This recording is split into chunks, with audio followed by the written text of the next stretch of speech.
The best word to describe what you experience in the mixed reality works of Yoyo Munk is encounter.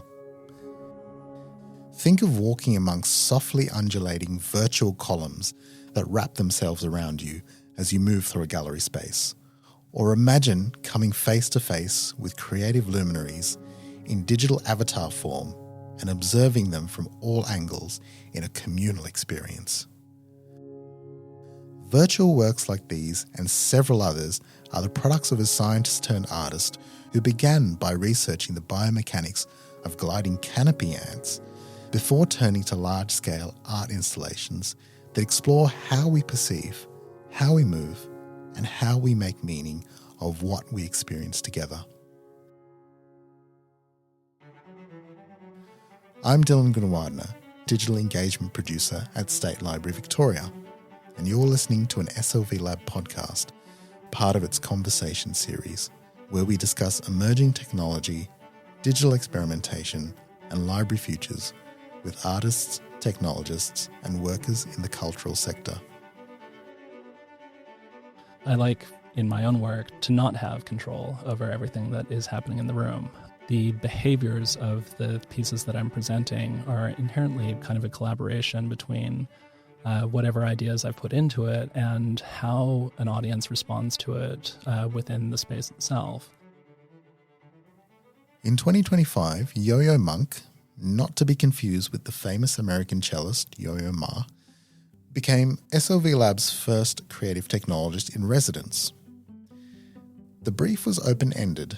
However, Yo-Yo challenged themselves not to create new material, but to work entirely with the library's existing digital collection, images and recordings, fragments of history already held within the institution. The result was In Memory of Being, a mixed reality installation developed over 8 weeks in a gallery overlooking the La Trobe reading room. You can read more about this work on our website. Before this residency officially began, there was a conversation.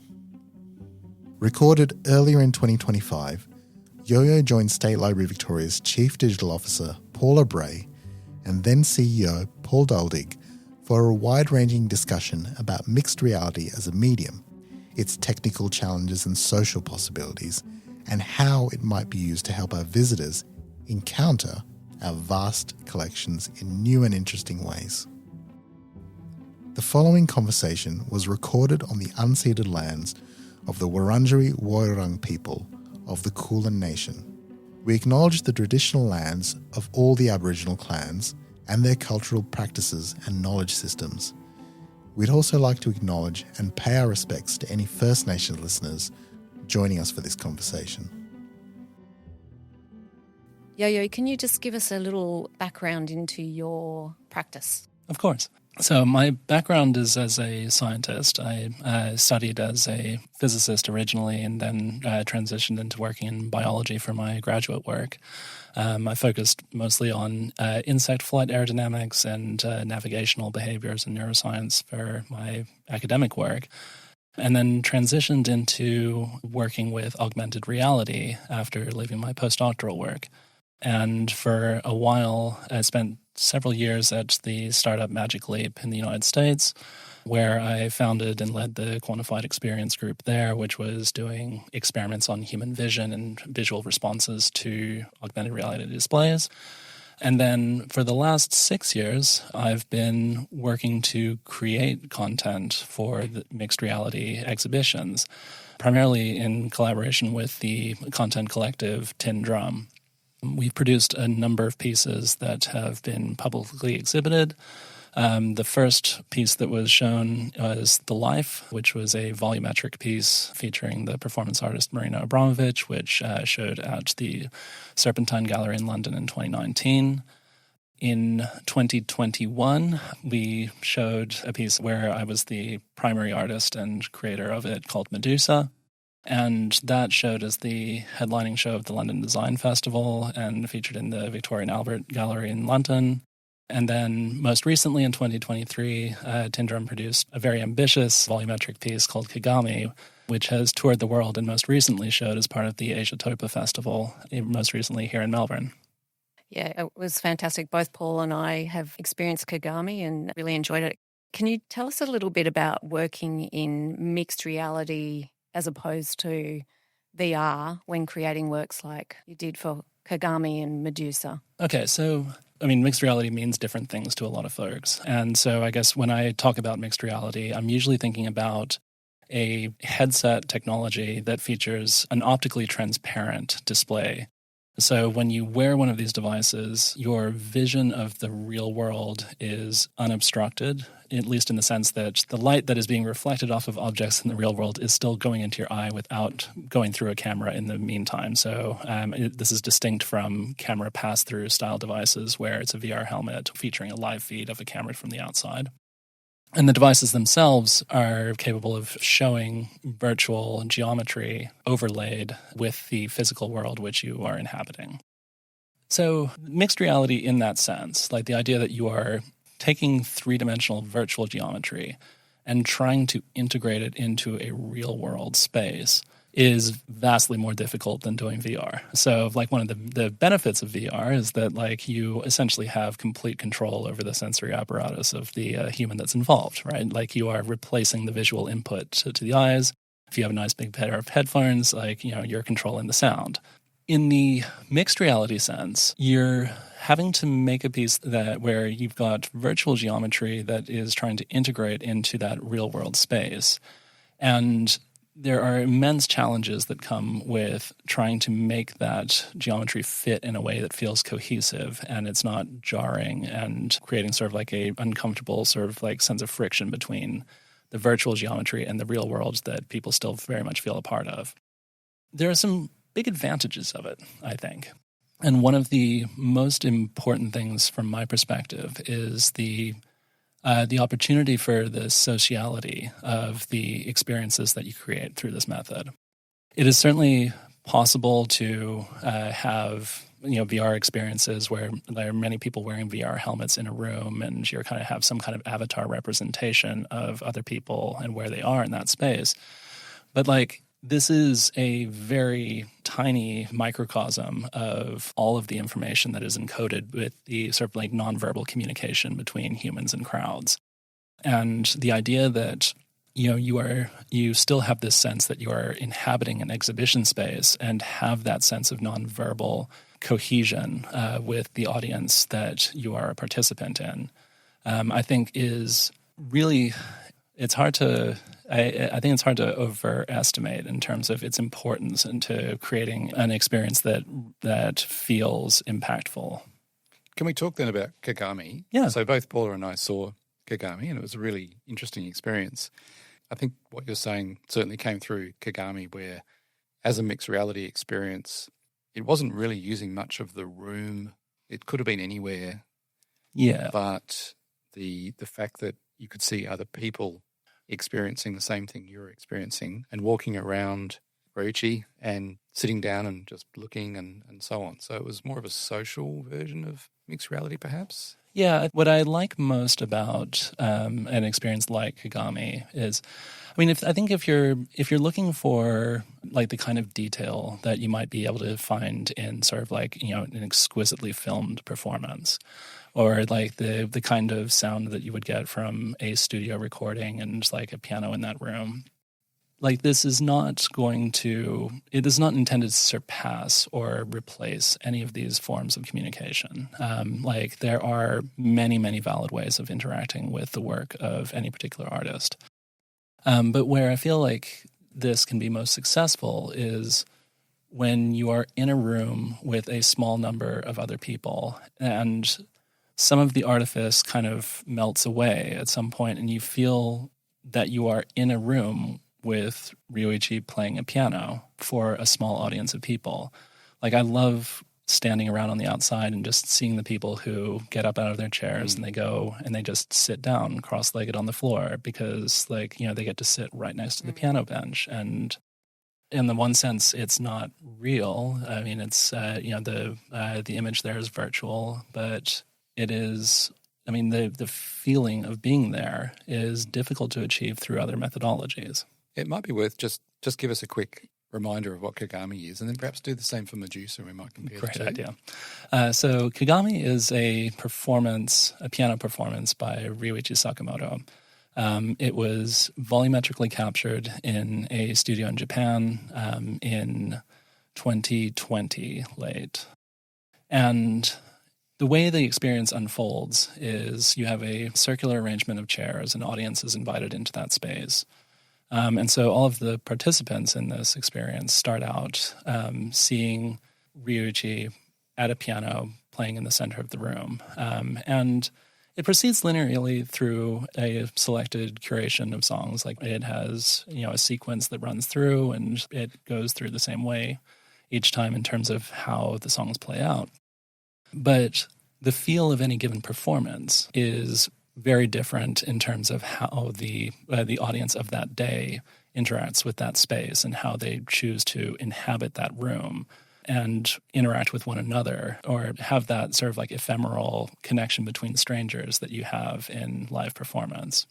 And so I think it's something that feels like it has a more inherent sense of individual agency within that audience that is somewhere in between the idea of like being at a live concert, like having that as that sense of energy of a performer in the room, that you feel like you are there, you are seeing something that's happening right now, versus like the idea of sort of sitting by yourself and listening to music on headphones or watching a film in the comfort of your own home. Like, this operates within sort of a space in between.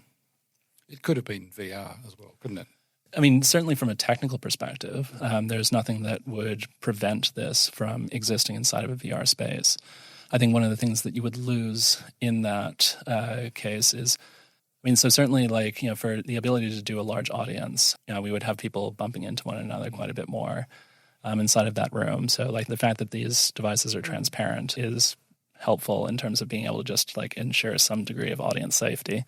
I really enjoyed that you could see people in layers in between the visuals and watching the hands of the piano play. I like that aspect of this piece quite a bit. You had asked a little bit about sort of like KAGAMI and Medusa. So in KAGAMI, we sort of operate in a fairly dark room. And as you say, the actual environment of the room itself is background. It's not something that is intended to, there is a mixed reality component to the idea that you see your fellow audience members, but the room itself, aside from the theatrical lighting that kind of backs up some of the virtual effects that happen inside that space, the focus visually is really on that virtual aspect, on Ryuichi playing in the center of the room. For Medusa, this is a fairly different kind of idea. So this is not a volumetrically captured piece. This is more of a generative, evolving experiment within the idea of trying to do architecture and structure within a virtual space, taking the idea of a environment that has a sense of volume and a sense of occupancy within a room, but completely removing any physical aspect to it. This is a purely virtual sculpture / piece of architecture floating in that room. And there the idea was very much to, the lights are bright in the room there, and the room itself that contains the sculpture is a very important and integral part of how the piece works. So it's a very minimalist piece. It is composed of, just shy of 10,000 hanging columns that move through the room and subdivide space and change the way that they form themselves into a emergent structure based on how the structure is inhabited by the audience in real time. But at all points, the focus, as your vision is drawn up through that structure, there is the palpable background of the environment in which it's housed. And it's designed to be so that the architecture of the room that it inhabits is an equal player in the total architectural experience of the piece. One of the things for me at KAGAMI was the introduction. You walk, you have an onboarding experience before you go into the room, which is quite beautiful. It's got scent, it's got amazing visuals, and you stay in there for a little bit of time. But then when I was experiencing the next phase in the room, Todd actually came in and talked a little bit about the experience for the audience and described it as not perfect. It's you need to forgive a little bit for some of the experience in terms of you're working at the cusp of advanced technologies. Can you talk a little bit through how that sort of onboarding with using advanced technologies in those experiences, whether that's important or that visitors appreciate that sort of an introduction? Yeah. I think that it is certainly like it can be jarring just to throw a headset on someone and just be like, all right, off you go. The idea of preparing the ground and having a space where like you are transitioning into whatever experience is about to happen. I mean, this is not something that's unique to headset-based experiences, right? Like this is like that idea of having some degree of expectation setting, of having this sort of sense of welcoming, especially when you know that what you're asking people to do next is something that they are probably that they don't really have a reference point for. Like this isn't like you're looking to essentially project this idea that what you're about to see is going to be different from things that you may have seen before, and just like it's going to but like this isn't a threatening space. This isn't like nothing bad's going to happen here. It's good to just sort of like have a little sort of sense of calm going into it. I mean, I think that like with regards to, speaking at the outset and talking about sort of perfection or lack thereof, I mean, I think it can go both ways. I mean, I think like, you want to avoid seeming like, you're just being self-deprecating for the sake of it, right? And I mean, personally, I think that especially within that space of volumetric capture, the imperfections, for me, often lend a sense of poignancy that enhances my experience of it. Like, generally the idea with any volumetric capture piece is that you are assembling a geometry, a three-dimensional geometry of whatever happened inside of that capture space. And you're assembling that from the images that are taken from an array of cameras around that room. And this is an inherently algorithmic process. There's nothing in this pipeline where, like, something is sitting there saying, like, it knows what a human is supposed to look like. And so it really all depends on what the cameras are able to see at any given point in time and what their best guess is of being able to reconstruct the geometry of what they think was in the room at that time. And so you get glitches with it. There's some noise that is inherent to this process, which is related to just like the technical limitations of what you can do with cameras of a certain resolution, with the processing time that's available. But I think that there's actually something really interesting about that glitchiness to me, because it has a character that reminds me more of film grain than it does of, for example, a lack of skill on the part of an artist who might otherwise be sort of like hand sculpting these details, right? It's not something that feels like, someone did a bad job, but there's a noise to it that like reminds you of the artifice that's inherent to the capture. And I think especially when you're thinking about volumetric capture of human performance, especially in the case where like there will be no further opportunities to capture that individual performer, there's a sense that, like, this is something that is of its time. This represents the desire to try and capture something while the opportunity existed. And if you wait for things to be perfect, you'll never end up with anything. And so... And also, when you think about, from when I was looking at it, the difficulty, the glitch perhaps, between telling the difference between someone's fingers and the keys is actually quite a beautiful metaphor for a pianist, right? Anyway, right? Because they're at one with the instrument. Yeah, I mean, getting the hands right for Kagami, that was a lot of work. And ultimately, you're trying to, like, capturing hands in photogrammetry is already a reasonably difficult thing just because hands are complicated. There's a lot of geometry involved. It's really easy for one finger to get in the way of the other, and then suddenly you're not really sure what the shape of it's supposed to be. And I think that, like, watching the hands move on the keyboard there and, like, those little kind of, in many cases it's pretty close, and in some cases you'll just sort of see like something drift a little further away than you would if it was actually a human playing the piano at the time. And I think that's a reminder of just this is an imperfect capture, but that doesn't reduce the significance of its potential meaning and its mattering. the idea that photorealism or the idea of simulacrum as being like a inherently required component for the attachment of human emotion on the part of a participant to an experience that they're having, like that's obviously false. So can I ask, how does a scientist become an artist? Through a convoluted, meandering path filled with luck and happenstance and, mostly just kind of falling into it backwards. Coming from science, especially like working inside of biological spaces where you're often dealing with data sets that are inherently very high dimensional, there's a lot of noise inside of your measurements, and you spend a lot of time really thinking about how to take this noisy data set and extract a narrative from it.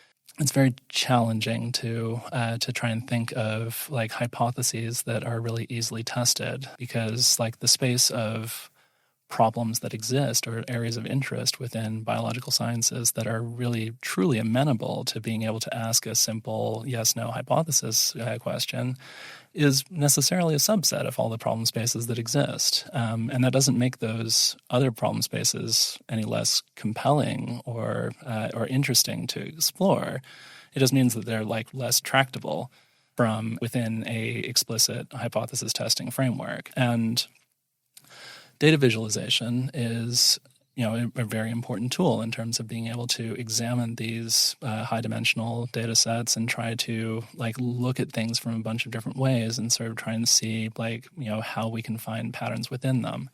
And this idea of playing around with signal and noise and extracting like emergent properties from data sets that are inherently complex. I mean, these still feed through into the kinds of things that interest me within my artistic practice.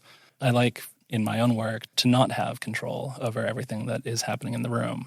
The behaviors of the pieces that I'm presenting are inherently kind of a collaboration between whatever ideas I've put into it and how an audience responds to it within the space itself. And like that idea of having data sets emerging from and like basically collecting data, representing that data through visualization, and trying to like distill those down into a narrative. There's not such a huge difference, I think, between... That actually is an artistic process. Yeah, exactly. Yeah. So libraries have incredible data sets. Indeed. And, as part of digital, it's a practice that you can really use those data sets to look at, a bird's eye view of a collection, or you can look at different lenses of a collection. And we've taken you on a tour of the library, State Library of Victoria, this morning. We've had a little chat about collection and participation with audiences.